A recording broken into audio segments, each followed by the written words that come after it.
హల్లెలూయా. మన ప్రభు అయిన యేసుక్రీస్తు నామములో మీకు శుభములు చెప్పడానికి, తెల్లవారింది మేల్కొన్నారా అని మేల్కొల్పడానికి ఇదొక మంచి రోజు. మన ప్రభువును ఆరాధించడానికి మరొక రోజు. దినము ఆయనకి నూతనంగా వాత్సల్యత పుట్టుచున్నట్లే మనం కూడా ఎప్పటికప్పుడు ఆయనలో ఆనందించాలని, నూతన బలం పుంజుకోవాలని, ఆనాడు ఇశ్రాయేలీయులకు మన్నా కురిపించినట్లు ఈరోజు మనకు దేవుని మాటలను ఈ అనుదిన ధ్యానం ద్వారా అందిస్తూ ఉన్నందుకు ప్రభువుని స్తుతిద్దాం. చిన్న ప్రార్థన. పరిశుద్ధుడా, నీకు వందనములయ్యా. నీ మాటలు ఎంత గొప్పవయ్యా. అవి మమ్మల్ని ఆధ్యాత్మికంగా బలపరిచేవి, మమ్మల్ని హెచ్చరించేవి, వాళ్ళని ఆదరించేవి, మమ్మల్ని నడిపించేవి. నీ మాట కొరకు కనిపెట్టుకున్నాం. మాటలాడుమని క్రీస్తు నామములో అడుగుచున్నాను తండ్రి, ఆమేన్.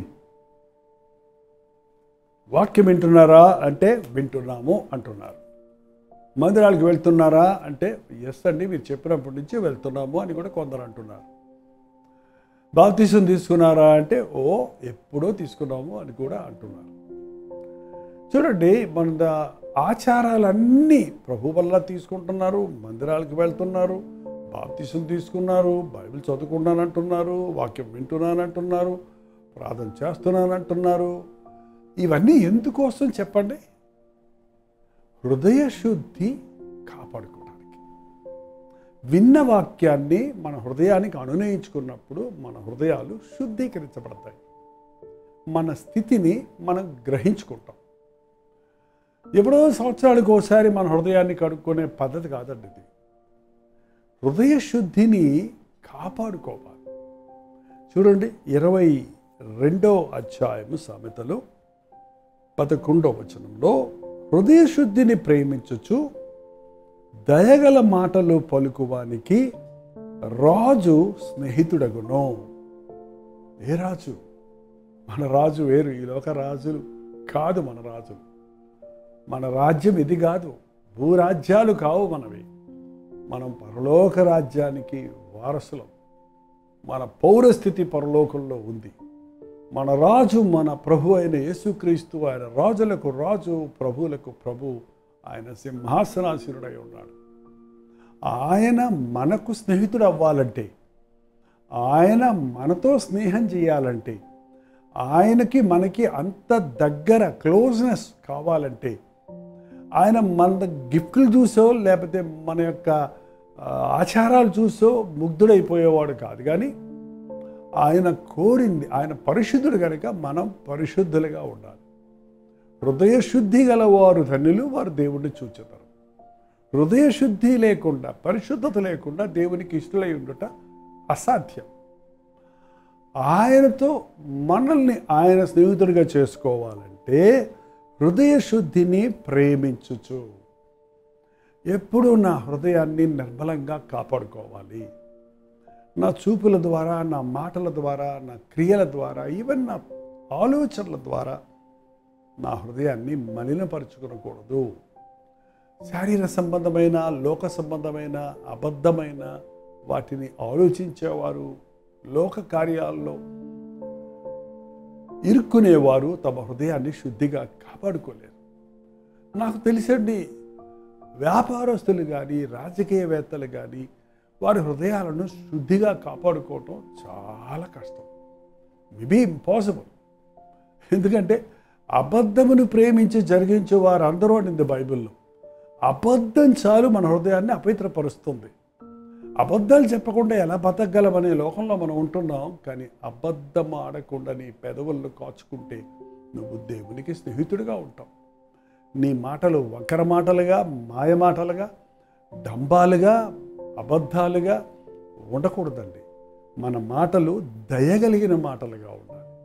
అవతల వారు ఎంత రఫ్గా మన పట్ల ప్రవర్తించినా, ఎంత నిర్దయతో వారు మనల్ని గురించి విమర్శించినా, ఎంతమంది ఎన్ని నెపములు మోపినా, ఎన్ని విధాలుగా మనల్ని విసిగించినా, బాధ పెట్టినా, మనం వాటికి ప్రతిస్పందించేవారిగా కాక, సాధారణంగా for every action there is an equal and opposite reaction. మన ప్రతి పనికి ఒకడు వెధవా అని మనం అంటే మనం తిరిగి అది అనబోతున్నాం అలాగే అనబోతున్నాం. మునుపెన్నడు మన నోటి రాని మాటల్లో కూడా మనకు తెలియకుండానే మాట్లాడుతున్నాం. అవతల వాడు కోపంతో మాట్లాడితే మనం కోపంతో జవాబిస్తున్నాం. మనం అవతల వాడు మనల్ని మోసగించడానికి ప్రయత్నిస్తుంటే అదేవిధంగా మనం వారిని మోసగించడానికి ప్రయత్నిస్తున్నాం. ఇది లోక సంబంధమైనది. నువ్వు క్రైస్తవుడు అయిన తర్వాత నిన్ను కొట్టేవాడికి నువ్వు కొట్టడం కాదు, కానీ నేను కుడి చెప్ప మీద కొడితే ఎడం చెప్ప చూపించమన్నాడు ప్రభు. కీడు చేత జయించబడక మేలుతో కీడును జయించండి అని ప్రభు చెప్పాడు. కాబట్టి చెడ్డ మాటలు పలకకుండా మన నోటిని అదుపులో పెట్టుకోవటం, మన హృదయ శుద్ధిని కాపాడుకోవటం అనేది it's not once for all. ఈ లోకంలో ఉన్నంత వరకు నేను ఇక శోధనకు చోటు ఇవ్వను అని చెప్పగలిగిన వాడు ఎవడు లేడు. హృదయ శుద్ధిని ప్రేమించుచు. పొరపాటున నోటి నుండి ఒక మాట జారుతుందేమో, నా ఆలోచనలు చెదురుతావేమో, దేవునికి విరోధంగా నేను దోషణ అవుతానేమో అన్న జాగ్రత్తతో బీ కాషియస్. ఏంటంటే మెలకువగా ఉండి ప్రార్థిస్తూ హృదయ శుద్ధిని కాపాడుకోవాలి, హృదయ శుద్ధిని ప్రేమించాలి.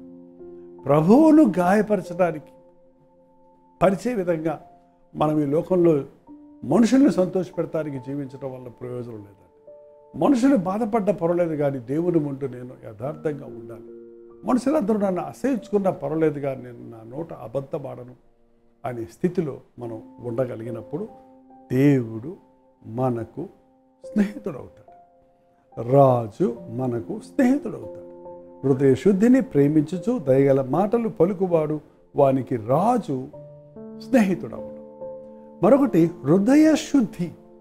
నాకు తెలిసి ప్రపంచంలో ఎన్ని మతాలు ఉన్నాయో నాకు తెలియదు, కానీ ఎన్ని సంస్కరణలు ఉన్నాయో నాకు తెలియదు, కానీ ఎన్ని విశ్వాసాలు ఉన్నాయో నాకు తెలియదు, కానీ హృదయ శుద్ధిని గురించి మాట్లాడేది పరిశుద్ధ గ్రంథమైన బైబిల్ ఒకటి. హృదయ శుద్ధిని గురించి మాట్లాడేది మన ప్రభు అయిన యేసుక్రీస్తు ఒక్కడే. హృదయ శుద్ధి లేకుండా నీవు దేవుని రాజ్యానికి చేరలేవు, నీవు దేవునికి ఇష్టడిగా ఉండలేవు. హృదయ శుద్ధిని ప్రేమించకపోతే నీవు నీ జీవితాన్ని, నీ ఆత్మను కూడా నీవు నాశనం చేసుకుంటావు. ఎస్, హృదయాన్ని గురించి ఎవరు మాట్లాడతలేదండి.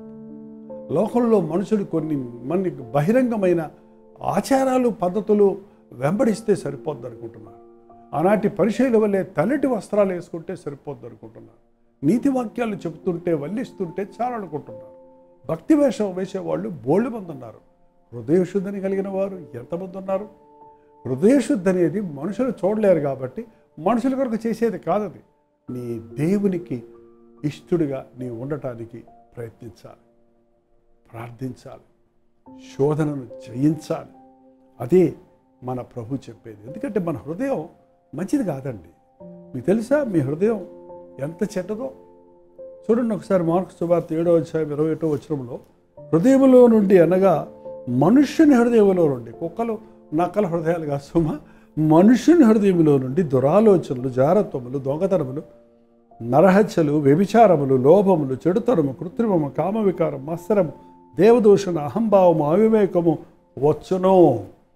మీరు లెక్క పెడితే ఒక 13 ఉన్నాయి.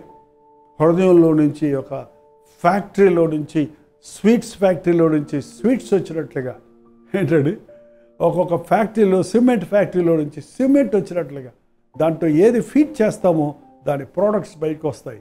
అలాగే మనుషుడు చెడుగును ప్రేమిస్తున్నాడు, చెడుగుతో నింపబడి ఉన్నాడు, కాబట్టి అందులో నుంచి వచ్చేవన్నీ ఎంత దురాలోచనలు, జారత్వములు, దొంగతనములు, నరహత్యలు, వ్యభిచారములు, లోభములు, చెడుతనం, కృత్రిమము, కామవికారం, మత్సరం, దేవదూషణ, అహంభావము, అవివేకము వచ్చును.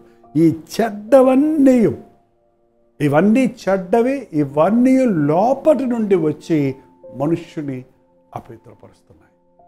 వాడి వల్ల నేను చెడిపోయాను, వీడి వల్ల చెడిపోయాను అని మనం అనేక సార్లు మనం చెడిపోవడానికి, మనం తప్పు చేయడానికి మరొకరు కారణం అంటుంటాం. మరి ఈనాటి క్రైస్తవులైతే ప్రతిదానికి ఎందుకు ఇలా చేశావంటే వాడి మీద వేస్తాడు. ఎవడవాడు? సాతాను శోధించాడు, సాతాను సాతాను మోసగించాడు, సాతాను భయపెట్టాడు. ఏంటంటే వాడేవాడండి? నువ్వు జీవితంలో రాణిస్తేనే వాడు రాగలడు. నువ్వు రానివ్వకపోతే సాతాను నిన్ను ముట్టనేలేడు. వాడికి చోటు ఇవ్వకపోతే వాడి నీ దగ్గర రానే రాడు. నీ ఇంటి నిండా అవి ఇవి తినుబండారాలు పెట్టుకొని మా ఇంట్లోకి చేవలు వస్తున్నాయి, దోమలు వస్తున్నాయి, ఎలుకలు వస్తున్నాయి అంటే ఏం ప్రయోజనం? నీ కోసం రావట్లేదు, అవి నీ ఇంట్లో ఉన్న వస్తువుల కోసం వస్తున్నాయి. నీ హృదయంలో పాపం పెట్టుకుంటే సాతానుకు వస్తాడు. వాడిది నీ దగ్గర ఉంది కాబట్టి నీ దగ్గరకు వస్తే నిన్ను బెదిరిస్తాడు, నీ దగ్గరకు వచ్చి నిన్ను లొంగదీస్తాడు. అపవాదికి చోటు ఇయ్యకుడి. అదే సమయంలో ప్రభువుకి నీ హృదయం ఇవ్వాలి. ప్రభువు హృదయంలో ఉండాలంటే ఆయనకి ఇవ్వాలి. మనం బలవంతంగా మన హృదయంలోనికి రాడు. అసలు ప్రభువు మనల్ని అడిగేది ఏదైనా ఒకటి ఉందంటే అది, నా కుమారుడా లేక నా కుమార్తె నీ హృదయం నాకిమ్ము. నేను హృదయమైన తలుపు దగ్గర నిలబడి తట్టుచున్నాను. ఎవరైనా తలుపు తీస్తే నేను లోపలికి వస్తాను, నేను మీతో నివసిస్తాను, మీతో భోజనం చేస్తాను అని ప్రభు చెప్తున్నాడు. మనం ప్రభు దగ్గరికి వెళ్తే ఆయన మన దగ్గరకు వస్తాడు. మొదట మనం ఆయన దగ్గరికి వెళ్ళాలి, ఆయన నమ్మాలి, ఆయన విశ్వసించాలి. అడిగుడి మీకు ఇవ్వబడను. మొదట నీవు అడగాలి, అప్పుడు నీకు ఇవ్వబడుతుంది. నువ్వే మార్చుకో, నువ్వే చేసుకో అన్నట్టుగా చెప్పడం వల్ల ప్రయోజనం లేదండి. మన ప్రభువును మనం నమ్మాలి. హృదయ శుద్ధి కావాలంటే క్రీస్తు రక్తములో కడగబడాలి. నువ్వు సబ్బేసి కడుక్కున్నా, నువ్వు ఎన్ని లోషన్స్ వేసి కడుక్కున్నా నీ మరకలు మచ్చలు పోతాయేమో కానీ హృదయంలో ఉన్న కల్మషం కడగబడాలంటే నిర్దోషము నిష్కలంకమైన ఆయన రక్తము అవసరమైనదండి. ప్రతి పాపము నుండి యేసుక్రీస్తు రక్తం మనల్ని పవిత్రులుగా చేస్తుంది. ఎప్పటికప్పుడు మన పాపములు ఒప్పుకుంటే ఆయన క్షమిస్తాడు, శుద్ధి చేస్తాడు. హృదయ శుద్ధిని కాపాడుకోవాలంటే ప్రతిరోజు, ఆరోగ్యం కాపాడుకోవాలంటే ఈ రోజు భోజనం ఆ రోజే చేయాలి. నెల రోజు భోజనాలు ఒకేసారి చేయగలరా? నీ ఆరోగ్యం బాగుండాలి, నీ శరీరం బాగా ఉండాలి అంటే రోజు స్నానం చేయాలి. ఒకేసారి 3 నెలల కోసం 3 బకెట్లు ఇవాళే చేసేసారు సరిపోద్ది అనుకుంటే కుదురుతుందా? ఈ లోక మాలిన్యం వల్ల మనం కల్మషమవుతున్నట్లే మన హృదయం కూడా కల్మషమవుతుంటుంది. అందుకే ప్రతిరోజు ఉదయం దేవుని వాక్యంతో ప్రారంభించి సాయంత్రం దేవుని వాక్యం ప్రార్థనతో ముగిస్తే ఎప్పటికప్పుడు మీలో ఉన్న చిన్న చిన్న నలుసు లాంటి పాపాలు, చిన్న చిన్న విషయాలు, అది పాపాలుగానే కనబడనటువంటి అతిక్రమాలు, బలహీనతలు బయలుపరచబడతాయి. మనం వాటిని ఒప్పుకున్న మరుక్షణంలో హిమము కంటే తెల్లగా మనం కడగబడతాం.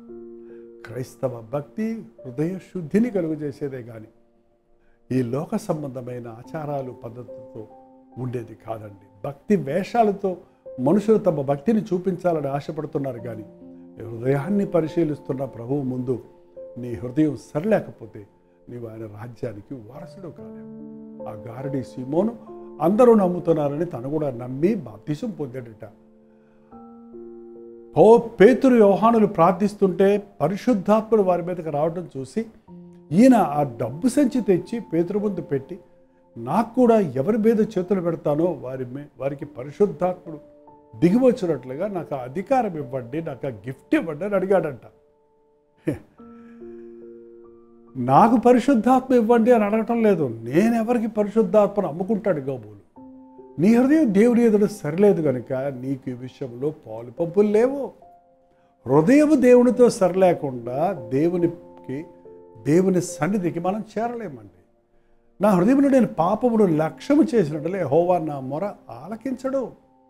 అనేకసార్లు నీ ప్రార్థనకు జవాబు రాలేదంటున్నావు కానీ నీ హృదయంలో ఉన్న కల్మషాన్ని ఒప్పుకోకుండా, అవిధేయత కొరకు పశ్చాత్తాపడకుండా ఏదేదో చేయాలని ప్రభువుని అడుగుతున్నావు. అందుకే నీకు జవాబు దొరకటం లేదు. ఈ రోజున నీ హృదయం ఎలా ఉంది? దేవుని సందులో మీ హృదయాలను ఎప్పటికప్పుడు శుద్ధి చేసుకొని దయగల మాటలతో మనం జీవిస్తే రాజు ప్రభువు, మన స్నేహితుడిగా మన పక్కనే ఉండి మన ప్రతి అవసరతలో మనం నడిపిస్తూ ఆయన రాజ్యానికి చేరుస్తాడు. ప్రార్థన. పరిశుద్ధుడ ప్రేమగల తండ్రి, ఎవరెవరు ఎక్కడెక్కడి నుంచి ప్రార్థనలో ఏకీభవిస్తున్నారో వారిని ఒక్కసారి చూసి వారి హృదయ స్థితిని వారికి బయలుపరిచి మా హృదయంలో ఉన్న ప్రతి దోషమును ఒప్పుకొని విడిచిపెట్టుటకు నీ రక్తములో కడగబడి శుద్ధ హృదయాలను పొంది నీ స్నేహంతో నీ రాజ్య వారసులు ఓటకు సహాయం చేయమని క్రీస్తు నామములో అడుగుచున్నాము తండ్రి. ఆమేన్. తండ్రి అయిన దేవుని యొక్క ప్రేమయు, కుమారుడైన క్రీస్తు యొక్క కృపయు, ఆదరణకర్త అయిన పరిశుద్ధాత్మ యొక్క సహవాసమును కూడి వచ్చిన మనందరికీ ఇప్పుడును సదాకాలము తోడై ఉండును గాక. ఆమేన్. దేవుని స్తోత్రం. మీ ప్రార్థన అవసరతలు భారాలు 9540 నెంబర్కి ఒకవేళ మీరు ఇతర దేశాల నుంచి ఉంటే పంపుతుంటే 91001008 నెంబర్కి ఒక టెక్స్ట్ లేక వాయిస్ మెసేజ్ ద్వారా వాట్సాప్ పంపించండి. అవన్నీ మేము పరిశీలించి ప్రార్థిస్తున్నాం. మీరు ప్రార్థించండి. ప్రభు తప్పక వరకు జవాబిస్తున్నాడు. ప్రభు చిత్తమైతే మధ్యాహ్నం 3 గంటలకు హెచ్చరిక, అలాగే రాత్రి 9 గంటలకు కలువరి ప్రతి తుడిలో మళ్ళీ కలుసుకుందాం. అంతవరకు దేవుని మహాకృప మీకు తోడైనది గాక.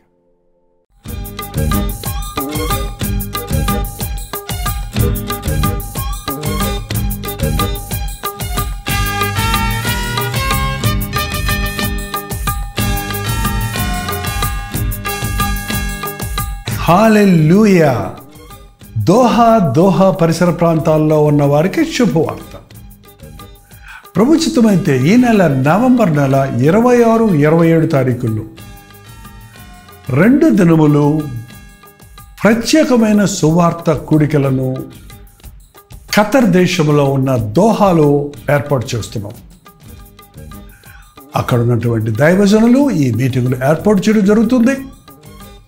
మిమ్మల్ని అందరినీ ఈ మీటింగులకు ప్రేమతో ఆహ్వానిస్తున్నాం. దోహా పరిసర ప్రాంతాల్లో ఉన్న వారందరూ మిమ్మల్ని ముఖాముఖిగా చూడడానికి, మీకోసం వ్యక్తిగతంగా ప్రార్థించడానికి చెన్నై నుంచి మేము దోహా వస్తున్నాం. అనుదిన ధ్యానం ద్వారా దేవుని వాక్యాన్ని వింటూ మేలు పొందుతున్న మీరు రండి. మనందరం కలిసి ప్రభువును ఆరాధిద్దాం. గొప్ప ఉద్యమాన్ని చూద్దాం. గుర్తుపెట్టుకోండి, నవంబర్ 26వ తారీఖు 7 గంటల నుండి 10 గంటల వరకు, అలాగే నవంబర్ 27వ తారీఖు 7 గంటల నుంచి 10 గంటల వరకు ఒకే స్థలంలో ఈ 2 దినాల మీటింగ్లు జరుగుతున్నాయి. రండి. చిరునామా గమనించండి. Cana hall, religious complex, Anglican centre, Abu Hamour, Doha. ఈ విషయం మీకు ఇంకా వివరాలు కావాలంటే క్రింద ఇవ్వబడినటువంటి ఫోన్ నెంబర్స్కు మీరు వాట్సాప్ ద్వారా కాంటాక్ట్ చేయండి, లేక ఫోన్ చేసి వివరాలు తెలుసుకోండి. రండి. ప్రతి అనారోగ్యం నుండి విడిపించబడినట్లు, ప్రతి బాధ నుండి, శ్రమ నుండి తప్పించబడినట్లు, ప్రభు తన గాయపడే హస్తముతో మనల్ని ముట్టి ఉజ్జీవించినట్లు దేవుని అద్భుత కార్యాలను అనుభవిద్దాం.